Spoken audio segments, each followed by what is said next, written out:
This is your complete guide, the complete beginner's guide to the Garmin Venu X1. In this video, I'm going to walk through everything you need to know about this watch from start to finish, all the basics like the watch face, the widgets, etc., into the sport modes, a lot of the advanced features from navigation, even to Garmin Pay, as well as music and plenty more. Note, this video is not my review where I talk about what's good and bad, though I will talk about a lot about that throughout this entire video. Instead, it's really about how to use this watch and get the most out of this watch. I've been using this watch now for a few months, putting it through all sorts of crazy adventures, so I have a pretty good idea where it works well and where it falls a little bit short. And just a quick note, this video is sponsored by Precision Fuel and Hydration. More about them a little bit later on in the video.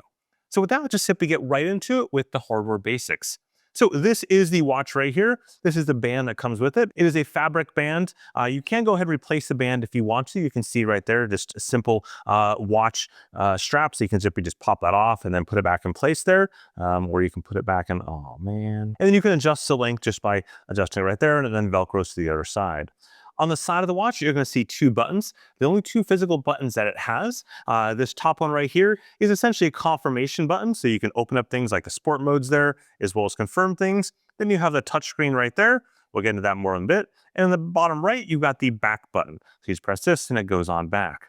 On the bottom here, you have the Garmin Gen 5 optical heart rate sensor. So the same exact sensor as something like the Fenix 8, the Forerunner 970, etc. It's Garmin's current top-of-the-line optical heart rate sensor. However, the one catch with the Venu X1 is this does not support ECG readings, so you can't do AFib detection, etc. It'll measure your heart rate just fine, HRV just fine, but not medically certified ECG. And that's simply because there's not the internal electronics to make that happen. There isn't actually a metal bezel on the outside. As you can see right there, the bezel doesn't really exist. So you need that. And instead of that, you could have also used the button up here. But the challenge there with that is it would have increased the depth and kind of the width of the watch, according to Garmin. So they decided to go for slim and lightweight. This is Garmin's slimmest watch to date, the exact spec down the bottom there, as well as one of the lightest watches that they make today. Now we'll talk about battery a little bit later on, but battery is a big part of the Venu X1 story, for better or worse, probably mostly worse. But ultimately you're trading that battery life for a super thin watch, as you can see right there. Now, as I said before, this is a touchscreen. So to get down into the widgets, you're going to simply swipe down like this. And these are all the widgets in the widget glances. Back up here at the top is this watch face. So you can customize this watch face. You can put whatever you want on it from a data standpoint, as well as go into Garmin's Connect IQ app store and download watch faces. Generally speaking, for free, though some of them do cost money there. To customize that watch face, you'll tap the upper right-hand button right there. You'll go down into the watch option, watch faces option right there. And then from here, you can go ahead and swipe up there, tap add new, and then go through all of the default watch faces that are included on the watch itself. And again, there's tons, like literally thousands more up on Garmin Connect IQ. And then once you have one, you just simply swipe to the right there. You can change the accent colors, or more importantly, change the data that's on there. So you can see each one of these square items are things that you can adjust. So you can say, you know what, I want to change this one up right there. And I can swipe through the different ones. So altitude, heart rate, stress. So I'm going to go with heart rate for that one right there. And then right there, I can choose the Garmin logo, get rid of that, and put in, you know, some other. I can put in the temperature, for example, and then kind of continue confirm it from there. At this point, I just simply hit apply, and I'm back to the watch face itself. Now, when it comes to those widget glances down here below, these are all individual widgets that you can tap into. So for example, I can tap into the weather, and I can see more details about that weather right there. And then I can go back here, and I can look at the calendar, for example, sunset, moon phases, and all the different training components that I'll talk about a little bit later on in this video. And if we go down to the very bottom here, you can customize this. So I can add additional ones. So I can create a folder if I wanted to and put all of a certain type of widget into there. For example, all my training widgets in one, and maybe ones for like sunrise, sunset, moon phases, etc. into another. And you can see some of the widgets right there. But again, just like the watch faces, you can go into the Garmin Connect IQ app and download a ton of other widgets here. And there are far more free widgets than there are probably watch faces out there for a gazillion different things. There are some that are paid as well, but there's a ton of different widgets out there from a lot of different companies, as well as hobbyists, etc. I can also go back here and get rid of one. So if I want to go ahead and get rid of altitude acclimation, I just long hold that for a second, and then tap that, and then it goes away. So I can escape then to confirm this, and you can see now I'm back here, and I can go ahead and down into the first item we're going to talk about, which is sleep. And hey, just a quick note, if you're finding this video interesting and useful, just watch it all the way through. That's the only thing the YouTube gods care about these days, and it really does help with this video like a ton and the channel quite a bit. So you can see right there, there's my sleep score from last night. I can tap into that to open up the sleep widget and see more details about it. So here's the details by my sleep phases and stages, organized a different way, my breathing variations. So this is vaguely similar to something like sleep apnea tracking, except Garmin won't call it that because that requires medical certification. So here is just breathing variations. That's probably actually the most I've ever seen show up on my breathing variations for a given night. Usually it's just like minimal flat across the board to virtually nothing.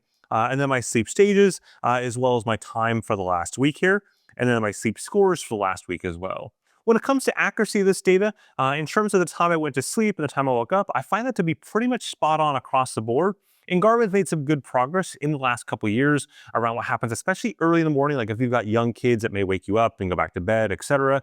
It's done a really good job at tracking that. So when I go back to bed, after waking up at say 5 in the morning, it does properly track that until I've gone and woke up for real at whatever time that may be. Meanwhile, when it comes to these sleep stages and phases, like you see right here, I don't worry about that too much. I think all of the wearables out there kind of suck at this in some capacity. So this isn't an area that I focus on too much, and it's not something that I judge or kind of test accuracy against, because really isn't a good way to do that, because most of the devices to test accuracy against this stuff are only about 80–85% accurate, which isn't all that accurate.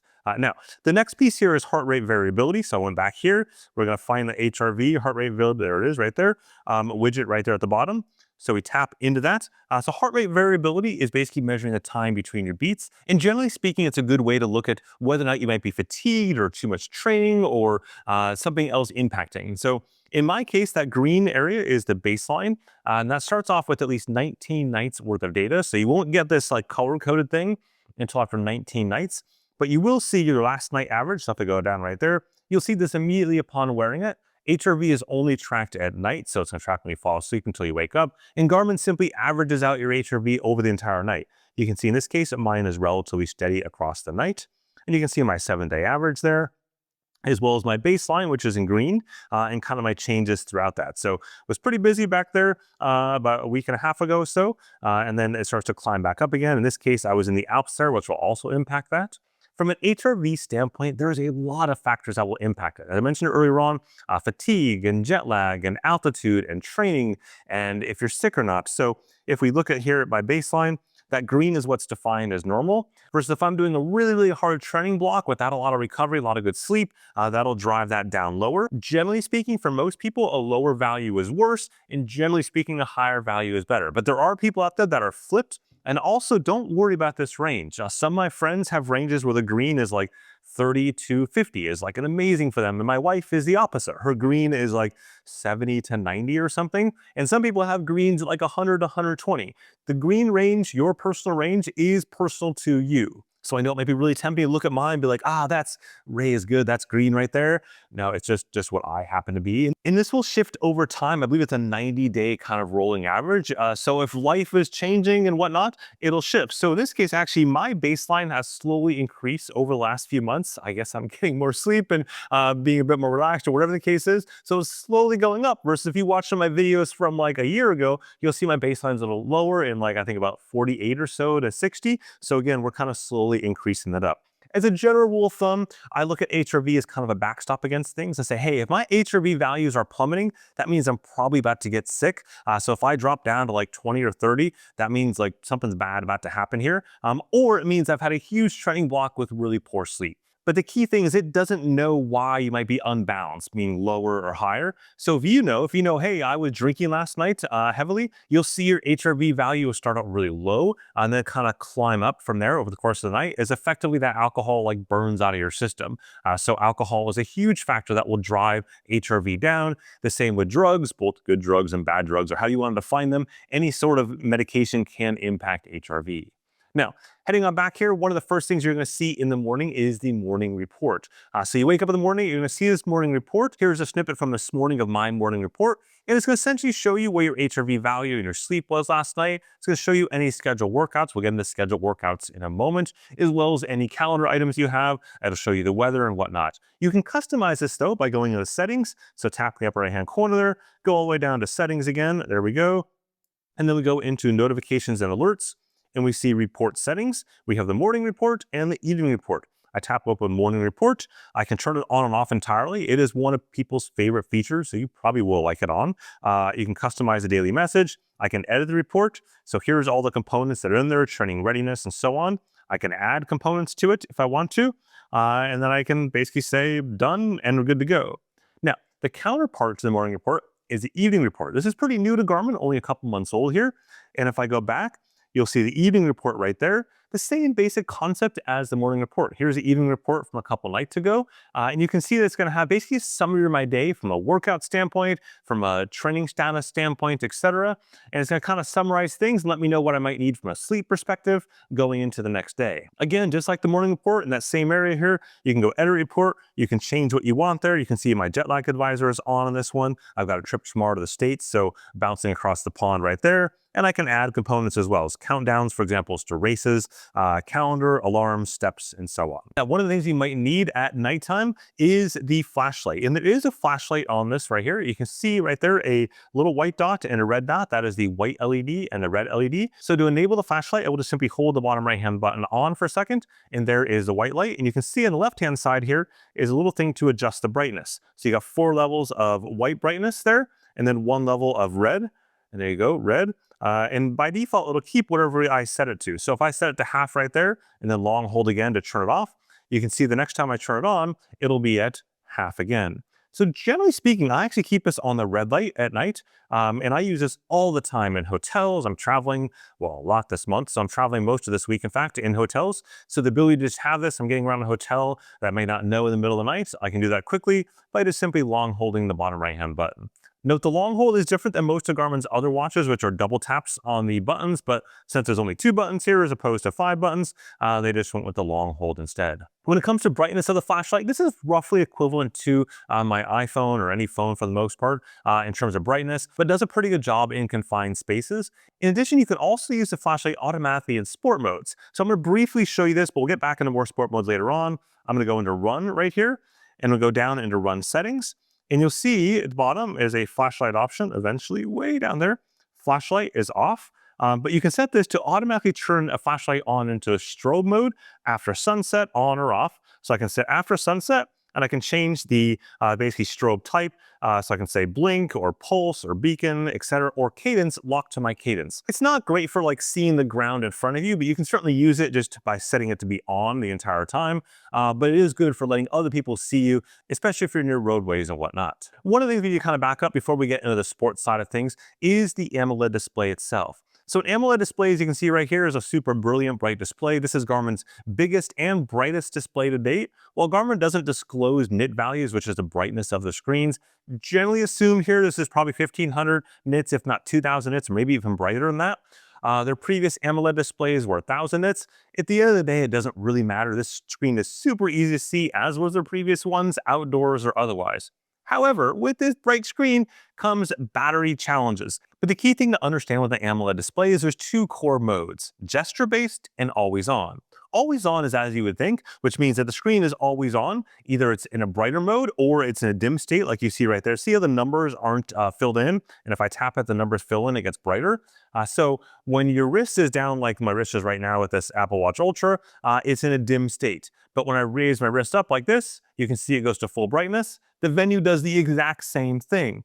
Now, in gesture base, the screen turns off entirely. So my wrist is down like this, the screen is off, my wrist goes up, and then it turns back on again. You can adjust this as well in the settings, down to settings, and we go display brightness, and we have always on display, turn on or off. And then you can change the brightness level. Now, in my case, I've turned down the brightness to 1/3 brightness. 2/3 is actually the default here, which is crazy bright. If you can see that there, it's starting to blow out to the lights there, or the camera, sorry, because it's just super, super bright. And with this brightness level, it blows through battery. So here's the official battery chart for smartwatch time right there. When it comes to that 2 days that you see in always on, that's pretty real, unfortunately. Even when you turn this down with 1 to 2, maybe even 3 hours of GPS time per day outside doing workouts and whatnot, I'm getting barely 2 days of battery life in an always-on configuration. However, if you're not an always-on in gesture base, you are going to get considerably longer than that, and that will kind of mitigate some of that.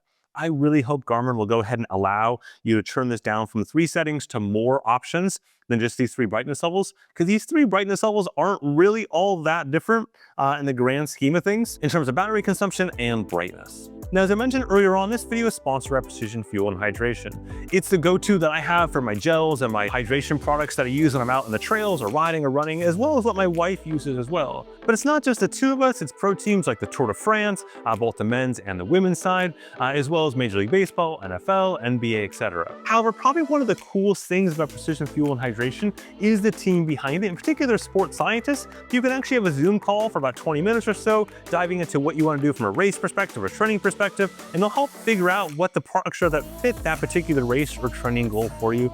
Super useful, especially for really complex events or ones that require a complex nutrition and hydration strategy.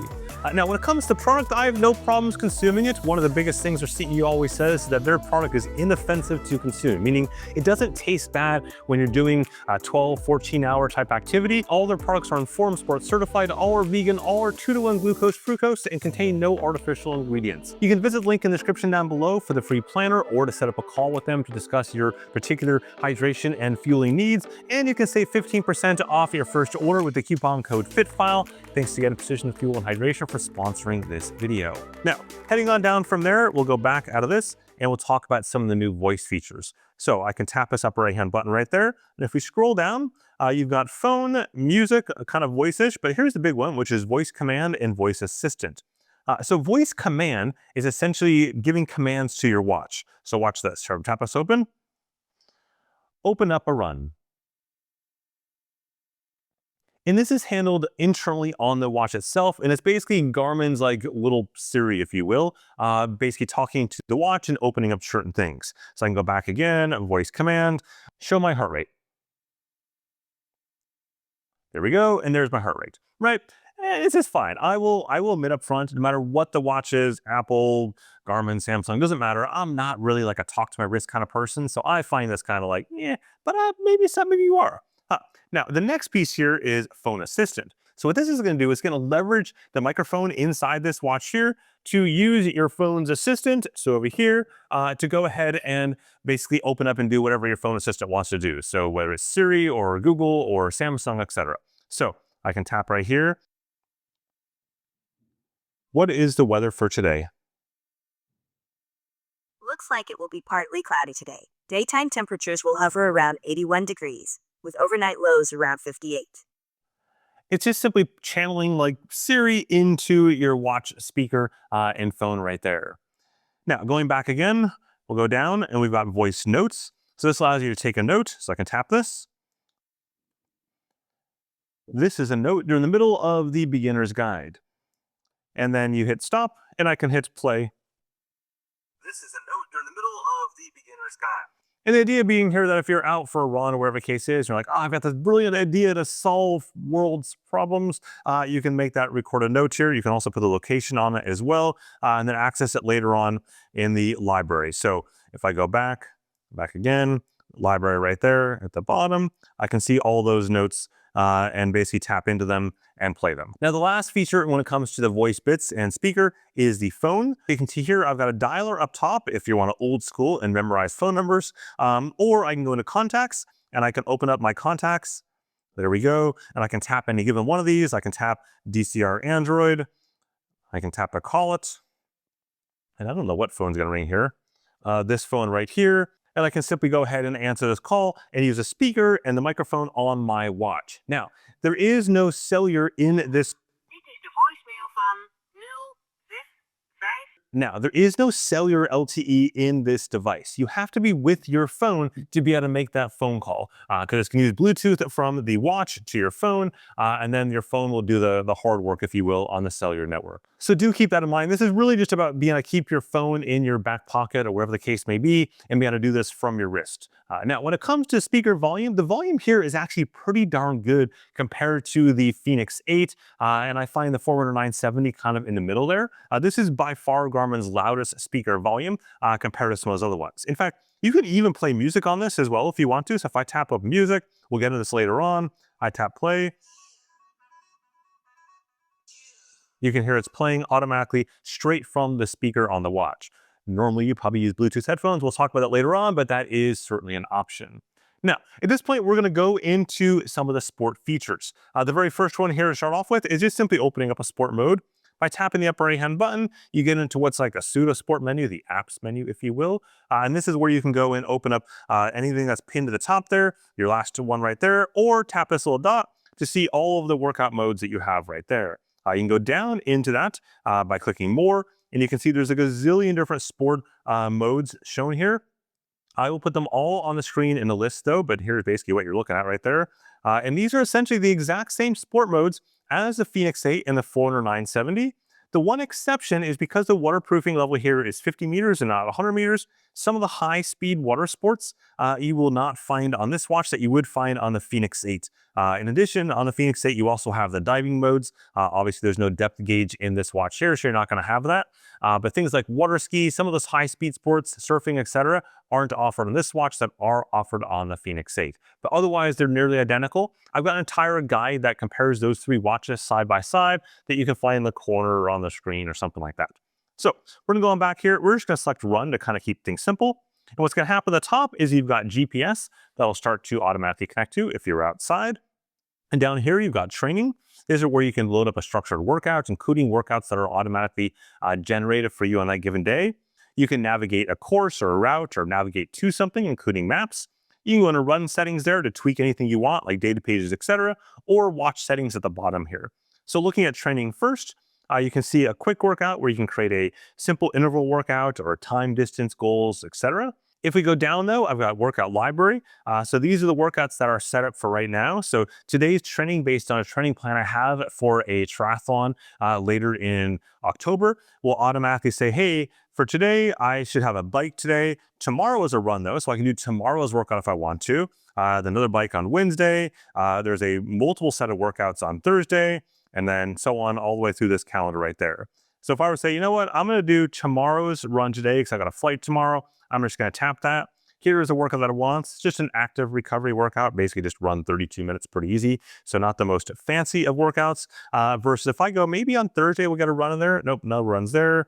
And I can't go any further than that. Normally you get some really complex interval workouts, etc. But I've had a lot of workouts the last couple of days. So maybe it's just doing a lower week for me. Anyways, backing out of that, you can also select other workouts that I've already set up. So in this case, you can see the steps for this workout that I've got right here of a bunch of 400s, it looks like, that I created for some other painful day, I guess. Down below that, we've got navigate. This is where I can load up courses. We'll talk about navigation in just a minute, so hang tight there on that. But I just want to point this out. I click the save, and I can open up a given course. I can look at that course, and again, we'll dive into this in just a moment as well. You can see there's the course there down in Mont Blanc, Chamonix area. So back out of this again, we go into run settings, and this is where I can change my data screens. So you can tap into this, and here's mostly a default data screen, but I can go all the way down to the bottom. You can customize these, you can get rid of these if you want to. So I've added a bunch of ones on hiking, whatnot. I can click add new, and I can choose kind of doing my templates here of running, power, virtual, partner, etc. Or do I want to make my own? So custom data, and I can choose how many data fields I want on it, all the way up to 8 data fields if I want to. So you can see it like that. I'm going to go down though, or back, make it easy for us. So just do 3. There we go. And I choose the top fields, and I can say, hey, I'm going to put a timer field there. Simple, right? And then down below, I want, again, lots and lots of options here. We'll go with what's a graphical option. Something fun, heart rate gauge there. And then on the bottom, I'm going to do distance. Again, kind of a random lap distance, etc. There we go, lap distance. And you can see that. And now here we go. We've got my time, the heart rate gauge in the middle, including the color-coded zones, and then lap distance at the bottom. Now, at this point here, we can go to that, or I can remove it if I want to. I'm going to say, no, never mind. I don't actually need this many extra data pages. And go down and say done. This is also where you can set up in settings your alerts. You can set up laps on and off, a ton of different options around things like auto pause, track detection, climb pro, running power, 3D distance speed, pack weight. This is somewhat new if you wanted to account for pack weight in this, as well as broadcasting heart rate. And we'll talk about broadcasting heart rate in a bit. Now, when it comes to satellites, you can leave it on the default for all systems. There is no dual frequency satellite in this watch here. Again, kind of another weight savings, or not so much weight savings, size saving measure to not have the dual frequency antenna and the other components in that. I haven't seen it matter at all. You can check out my comparison between the Phoenix 8 and the 40970. Virtually no difference across the board between having dual frequency and not having dual frequency. Now, there are other options here that you can see, like GPS only as well as Ultra Track, keeping in mind that Ultra Track is not ultra good. It's actually technically ultra bad. It's really for long battery life tracking. Here is a battery chart of the Venu X1 right there. And in my testing of doing stuff, I've been using the default settings of all systems for most of my stuff. And you can see here's a battery chart from this past weekend's hike in Mont Blanc or Chamonix, where I was up there for 7 hours or so. At the end of the day, I went from 100% all the way down to 6%, effectively empty. I was doing navigation largely on the Climb Pro page when possible. Every once in a while, you can see the quick dips right there. That's when it would default back to the map page. It goes to the map page randomly for no obvious reason. Otherwise, I try to stay off of the map page because the map page burns the most battery, like by far. You can see when it drops really fast there. That's the map page. So generally speaking, this is not the watch you want if you want a long battery life for a hike. Now, I would save more battery by turning off always on display. Again, I did have that on, but I was using a heart rate strap with this one as opposed to using the optical heart rate sensor. So I was saving some battery life there. Still, again, battery is not this thing's specialty. Now, when you're ready to start that run, you'll be at the screen here. Do ensure the GPS shows green along the top there. If it's not green, it's not going to have GPS lock. It'll take forever to get that GPS lock. It's always better to do so standing still. I hit the start button right there, the upper right hand button to start that activity, and then you can swipe through your data pages as you've configured them. Now, if you want to pause, you hit the upper right hand button again. That does a pause right there, and you'll see a screen where you can resume if you want to start again. You can save, or you can resume later. Resume later, if you do this now for a second here, brings you back to the screen and it turns off the GPS. This is handy if you're hiking and you stop maybe an hour or something for lunch. Do resume later, that way you don't burn all that GPS battery. And when you're ready to go again, press the upper right hand button, and you're going to see this one that's up at the top there. And then you just hit resume, and it'll resume that activity. Once you're done with the activity, you'll hit the stop button right there. There you go, stop button. And then you'll bring back to the screen right there, and you'll hit save, and it'll save that activity. So now we'll skip ahead to the end of my workout, and we'll take a look at that. There we go. Now it's going to go ahead and save that activity and show you all your summary stats. Here we can see the summary stats from the interval run I just did. So I got my little kind of breadcrumb trail map right there, the total distance, time, pace. You can see the pace right there. There's different interval portions. There's the heart rate, obviously. They're basically 4x800 and 4x400. It was a bit of kind of a chunk in between, a warm up and a cool down. Running power zones, elevation. This is a VO2 max workout. There's my load right there. We'll talk about that more a little in a minute here. And my workout benefits, so what it's kind of focused on, improving VO2 max. There's the impact load. You can see that variance. Again, we'll talk about this a little bit more as well. And then training status and productive. Acclimation, the heat here is just kind of blah. It's not very hot out today. And then that's the end of it. You can swipe to the right here to see all additional stats if you want to. And then keep in mind that all these stats are available on Garmin Connect Mobile as well as Garmin Connect the website. Here you can see some shots from Garmin Connect Mobile. And there's really just a gazillion more stats on the website and mobile app. And of course, all this will also sync off to Strava, Training Peaks, etc. However you've configured those connections within the settings of your profile. Now, let's talk about sensors for a second. And to do that, I'm going to go out here. I'm going to go into road bike just as a way to kind of contextualize this. But sensors are actually not paired, by the way. You can see right there in road bike, because I have a bike schedule today based on my Garmin training plan that has today's workout automatically assigned based on Garmin Coach. We'll talk about Garmin Coach in a second as well. I know I keep saying that, but I've got an order. You can see the order down at the bottom there, right? It's in the description, so you can skip around if you wanted to, but that is the order that we're going with. So at the very bottom, I'm going to choose watch settings though instead, and I can see connectivity, and this is where I can add sensors under sensors and accessories. So I've got a heart rate strap already paired here. I've got a bunch of different selecting power meters, but I can tap add new, and this is where I can see all the different sensor types it supports. Again, essentially the exact same sensor types as the 40970 and the Phoenix 8. The Phoenix 8 does have an additional one and one other small one that's not like swim, bike, run, but something kind of in the outdoorsy realm. But otherwise, you can just go ahead and tap to find something. I'm not sure if it'll find any other power meters around here right now.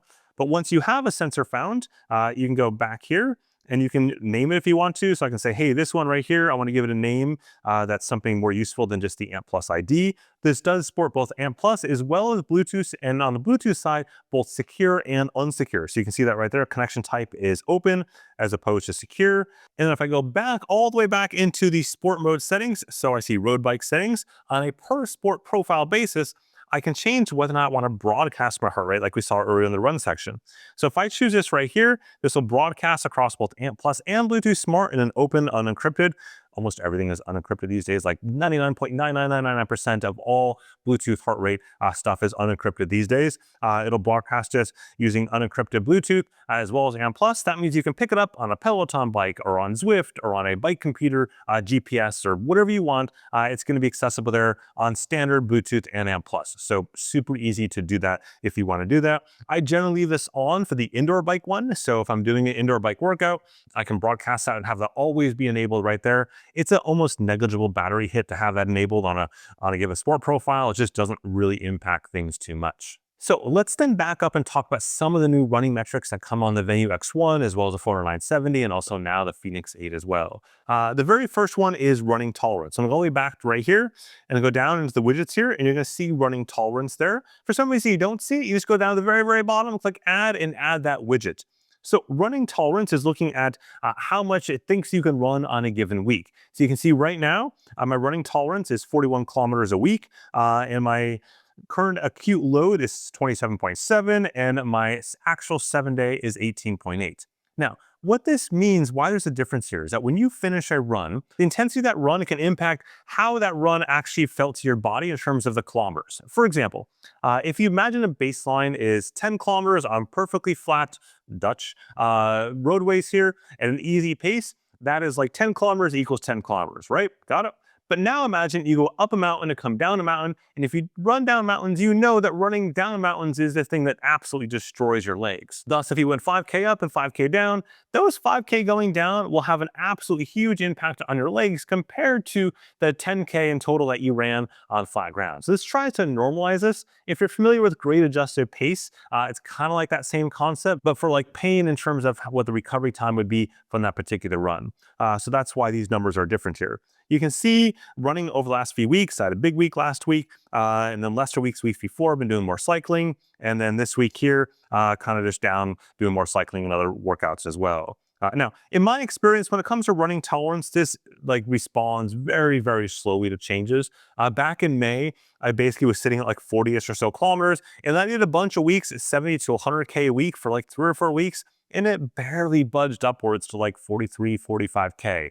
And then equally, going back down again, it's very, very slow. Now, of course, the idea here being to be more and more cautious so you're not getting yourself injured. If you imagine running tolerance is very similar like what a coach would say and say, hey, you can do this much mileage in a given week. It's the exact same thing here as well. And of course, you can switch between kilometers and miles back and forth in the settings if you want to. By default, it'll be for kind of what your region is. So if you're in the US, it'll be for miles and whatnot. But you can change that if you want to, and you can change it on a per metric basis. So for example, say you want your distance in miles, but your elevation in meters, you can do that. Overall though, I think running tolerance is interesting. I just wish it responded a little bit faster.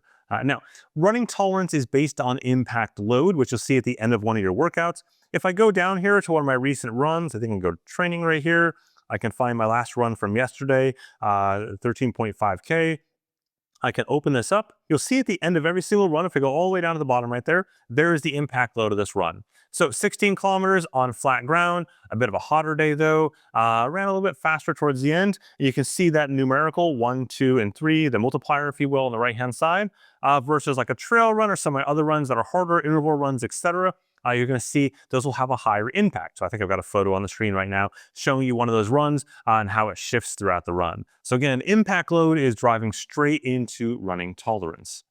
The next piece then you have is your running economy. So running economy does require the new Garmin HRM 600 heart rate strap, and it's going to basically measure your step speed loss within that. So this is essentially a score, but this score is unfortunately probably the most useless score of all the new Garmin scores out there, because it's essentially only going to go ahead and calculate when you're doing slow runs, easy runs, not trail runs, not anything on hills, no elevation gain, no interval workouts. It's really just really steady stuff. So we tap into running economy, and you can see the values, In this, I see some bugs in this because, again, I had my run yesterday. It was the 10th of August. It somehow didn't calculate a value for that day, which makes no sense. And you can see here on this page, it's just like randomly flat across the board for 5-6 months. I didn't even have the HRM 600 this far back, so it's just like making up stuff. This is technically the public beta build that I have on this watch here, but I promise you the production build, that is the current one from June, is way worse. So you can pick which poison you want. Garmin's been fixing a lot of the bugs on this watch when it released, but let's be clear. When it released, it was a hot dumpster fire of a mess of bugs. And today there are far less bugs than it was, but it's still not great in certain areas. And this is one of those areas. Now, the next feature is a projected finish time feature, but this requires that you put a race on your calendar. So putting races on the calendar is really interesting, especially for running and cycling and triathlon, because Garmin will automatically build out schedules for that. So if you go down here, you can see that I've got 2 events on here. I've got this race right there, this triathlon race, as well as supposedly next day, this half marathon. I think it's actually just the marathon itself, the marathon. I promise you I'm not going to do the triathlon one day, the marathon the next, but yeah, you never know, YOLO. So the way to put races on your Garmin device is through Garmin Connect. You can go in there and you can choose a given race that you want. In case of running races, you can just simply put the race on there, and the same goes for triathlon.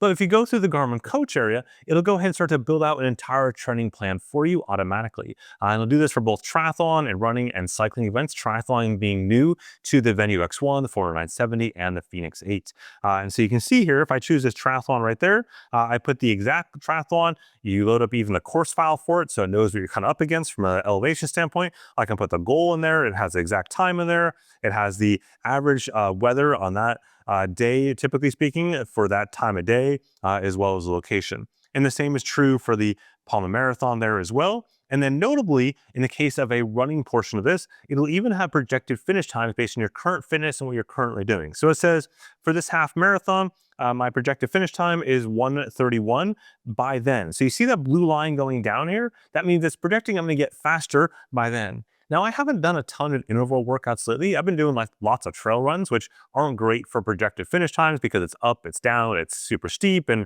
whatnot. And so it's not a great way to feed the data into this. Versus if I was actually following the instructions that had in terms of the events it wanted to do, it would be a much better sample size or sample set to work from. And my projected finish time would probably be lower. I'm guessing right now 125, 126-ish is probably a realistic estimate of my actual half marathon finish time. But given the data I'm given it, it's not got a lot to go on. And this is true for any other races that you put in here as well. And you can see right now, if I were going to do that, that'd be a 134.09 versus assuming by the end of October, I'll be at 131.52. And again, the better data you give it for long runs, as well as interval workouts, etc., the more accurate this will be. Now, the next feature here is training readiness. Probably one of my favorite features from a training standpoint. I think I got the top up here. I moved down to the bottom, I guess.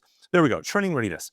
Training readiness is simple. It is your readiness to train at this minute, at this point in time at, in this case, 12:02 on this day. So if I tap into that, you'll see it's at 48. My guess is if I looked at earlier in this video, it might have been at like 47 or something. And this value will change throughout the day. Generally speaking, when you wake up in the morning, it's going to be a given value. And if you don't do any workouts and just hang out at your desk, it's probably going to slowly climb up over time. Versus this morning, I planned to do a bike ride early and then things got changed. If I had done that, you would have seen this value drop because after I completed that bike ride, my readiness to train, how ready am I to train at that given moment, would be lower. And so I can swipe down and see all the factors that are impacting my readiness to train value or training readiness value. So you can see sleep right there is fair. So that's sleep last night. My recovery time for my previous workouts is low because my workout, my 14K run yesterday was relatively easy in the grand scheme of things. My HRV status is balanced, so that's good. My acute load, that is my training load that we'll talk about in 1 second. And then my recent sleep scores over the last few days, the last 7 days, I believe, as well as my stress. These are all the components that make up training readiness. It's trying to look at all the different things and say, hey, based on how much training volume you have, based on your sleep, based on your HRV status, are you ready to do another workout? So you can imagine a scenario where your training load is good, so your acute load is where you want it to be. It's in the green zone right there, but your sleep has been horrible. You'll see the training readiness value plummet down. Sleep is the biggest factor in training readiness, followed by recovery time. And so if you got like 3 hours of sleep last night, you will likely see your training readiness score down at basically 1, right? Or like 5, 10, something in that range, super, super low. Versus if you've had really great sleep last few nights, you've had kind of easy workouts, you'll see it be a bit higher.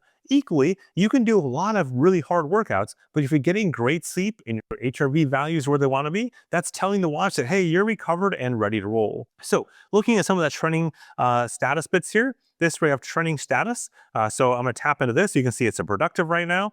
Training status has a few components. You can see a VO2 max, HRV, and acute load. Think of training readiness as the gut check that you have within yourself of whether or not you should work out in this given day. Training status is much more akin to your coach saying, hey, is this workout going to benefit your structured training going forward? So training status doesn't really care about things like sleep and whatnot. It cares purely about stuff around your training volume. So you can see acute loads in the green, my load focus. These are the types of load focus that you can see right there. It's probably always going to be out of balance there. So, low aerobic, high aerobic, etc. Go back right here. You can see my VO2 max slowly going up again as I have different workouts to feed that data. This VO2 max is probably a little bit low for what my actual kind of most recent test is, around 57, 58 or so. And I haven't done like a VO2 max style workout on this watch or recently with the Garmin device to go ahead and like have it give the same data for both of those. So HRV status, recovery time, altitude acclimation, all of which gets me back to this value right here. Now, if we go into that, probably the most useful metric that I look at within the whole training status realm is acute load. This is simply looking at your total training load over the last 7 days. So how much volume have you been doing? And you can see this green range there. That is my normal tunnel volume. And you can see it's a bit lower kind of towards the beginning of this week here because the last few weeks I've been packing up a house to move and whatnot. So doing a lot of other stuff other than just going out and riding for hours or running for hours a day. So it's going to bring that down. But you can see last weekend, it was a bit higher. It was up 1,500, 1,700 or so, and then dropping back down again. I was going to do a workout this morning. It didn't happen. So therefore, this number here for today isn't quite back up there yet. I'm going to assume it run later on tonight instead after the flight that I've got today. So this green zone here is called your tunnel, and you want to keep it roughly in the tunnel. And you can go above that, that's fine. But if you go way too high above that and some of the other factors aren't there that we saw back here around, load types and whatnot, then it's going to start to say, hey, you might be unproductive. Generally speaking, it's pretty hard to get a Garmin watch in 2025 to unproductive. I would argue that if your Garmin watch goes unproductive, shows unproductive, you probably deserve it. You're probably doing something wrong in 2025. If you're talking an older Garmin watch that doesn't have all the newer training status bits on it, then sure. But the newer watches are pretty good at that. The other scores you might see are as maintaining. So if I didn't do anything today, this would probably show maintaining as opposed to productive because the fact that I'm not doing as much new load on that. And then below that, you would see recovery as an option or peaking if you do a really good job of quickly dropping off that training load and getting a bunch of recovery time. So anyways, that's just training load and kind of those recovery pieces there. Which then there's also endurance score. So endurance score looks at sort of like the total amount of training load, if you will, that you can have over what is essentially a 90-day kind of rolling period. And so it's looking at what can you absorb. And so this score will adjust each day like by tens roughly. So, tonight it could be 75, 85 or something like that. Or if I do a huge hike or huge thing, you can see that big little bump right there, kind of right at the start of August there. Those are 2 days back to back in the Alps, doing big, 7-day hikes with 5, 6, 7,000 feet of elevation gain, more like trail runs on hikes really. So really pushing the pace on some of that stuff. And you'll see these big jumps of a couple hundred units, but that's generally not the norm. The norm is just kind of moving up and down. And you can see how my, training load kind of peaked in July and then it's kind of tapered down right here because of the fact that I'm doing a bunch of moving, as I mentioned on earlier. So it's going to go ahead and adjust over time. I find this to be like an interesting gut check overall, but I wouldn't like hugely focus on it or be freaked out when you do like a big day and it just gives you almost nothing for it. There's also hill score, which I've got here somewhere, I think. Hill score is going to look at basically your altitude gains based on pedestrian activities. So walking, running, trail running, hiking, etc., not cycling in any way, shape, or form. So purely based on that.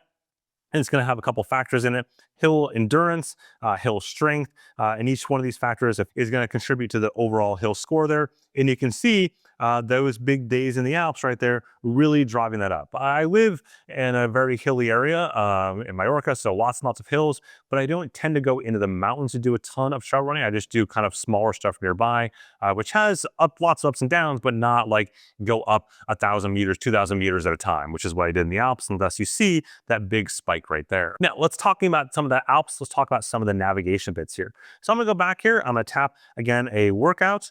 I'm gonna go and just gonna choose hike. It doesn't really matter what you use. It's all kind of roughly the same from a navigation standpoint. And I'm gonna go down to navigate. This is where I can load up. There we go. Load up things or search things. So I can go back to start. So if I'm already out in the middle of a hike, I can choose back to start. I can choose recents to look at things I may have saved recently. But here's my saved one, which is what I typically do. I can do explore nearby.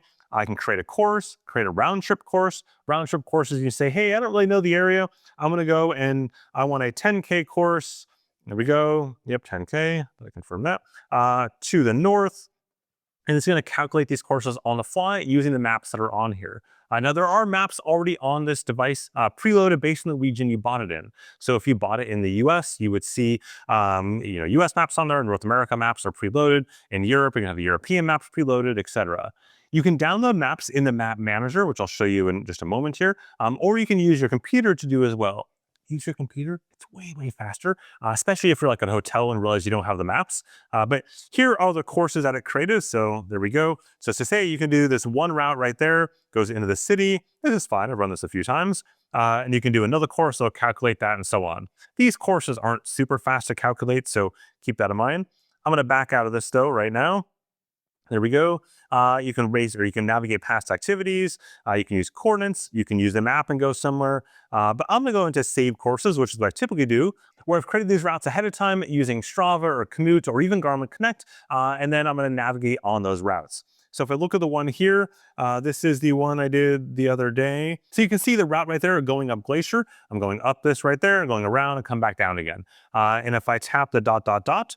I can see my climbs on this. So here's all the climbs. Climb Pro is something that will automatically show you the state of your climb, like you can see on the screen right now, in the middle of the climb, how much distance and time you have. As you can see, this is a beefcake of a climb. It's a 1,400 meter ascent, a 1,500 meter ascent in 5K with an average gradient of 28%. And that gradient is sort of like lower end because the first like half a K is very chill and then it gets really steep. So this was just like a straight up sort of thing up to the glaciers. So that's whatever the thousands of feet it shows on the screen right there. But you can see as I'm going along, here's again what it looked like in terms of the Climb Pro mid climb. Again, one of the best features that Garmin has if you're hiking or trail running is Climb Pro. I can then see all of my climbs. So then I've got a descent as well as a descent if you enable that. You can see just a very moderate climb right there, then descent again, another climb, a descent again, another descent again, and then a little bit climb there, descent again, and then a small climb there, only about 200 meters or so. And then one final descent all the way down again. So this you can see there, I can then do this course in reverse if I wanted to. If I wanted to, flip it around, for example, you can do that. Otherwise, I just tap the button at the bottom there and tap to go ahead and load up that course and then do that actual course. Now, as you're out doing the course itself, you will see turn instructions to turn left and right as you go along. It'll go boop, boop, boop on the watch, and it'll tell you to turn. If you go off course, it'll also go ahead and say, hey, you're off course. Do you want to go back on course? And the key thing is that this watch by default will just simply tell you which direction to go to be back on course, to say go this way or that way, but it won't reroute you.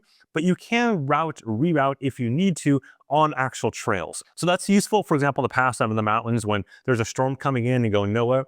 I can't go to the summit today. I need to divert before that storm hits me. I'm gonna say, you know what, I'm gonna stop the course, for example. Yep. And then I will go in navigation and I'm gonna pick a point on the map and I'm gonna choose the valley, or I'm gonna, if I know the name of a restaurant or something in the valley or whatever, I can go back, but I can always say, you know what, I need to get back to the valley right there. There we go. And then I can navigate to that point and it's gonna create a route to get me there based on trails in the fastest possible way. So that's something you can do when you're out and about. Now, when it comes to downloading maps, like I mentioned earlier on, we'll go back here into settings really quick. So all the way back to settings, there we go. And then we'll see map and navigation and then map manager. And there's two types of maps. There's the top locked maps that are completely free. You can download from Garmin Connect. That's what I use all the time. But there's also Outdoor Plus maps, Outdoor Maps Plus, which is Garmin's subscription service. They've had paid maps, by the way, for like 20 years. This is nothing new.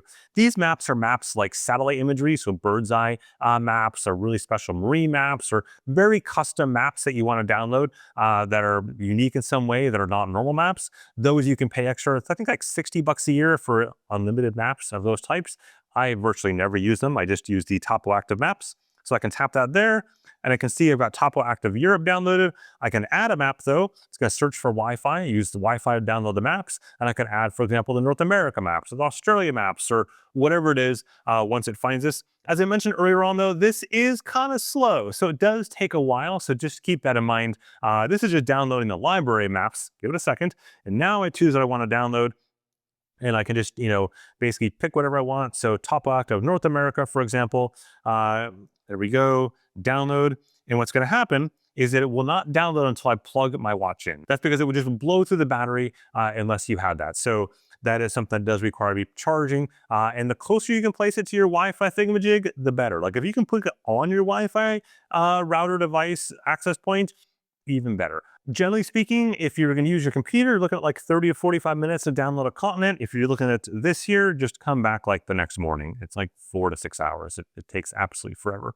So last two things I want to talk about here are NFC payments and then offline music. So when it comes to contactless payments, this supports Garmin Pay, which means that you can load credit cards onto the watch and then just tap to pay wherever you want. Now, your bank does have to support Garmin Pay, and in particular, the issuing bank of the credit card. So in the case of, for example, a US credit card, it might be Chase behind that. Chase is supported here. In the case of here in the Netherlands, ING is supported here. There's an entire website you can go on to Garmin Pay's site, look up all the banks around the world and whether or not it's supported. Once you have that done, you will use your phone to simply add the credit card in using Garmin Connect. Very, very easy. Then on the device itself, you'll just long hold the upper right-hand button.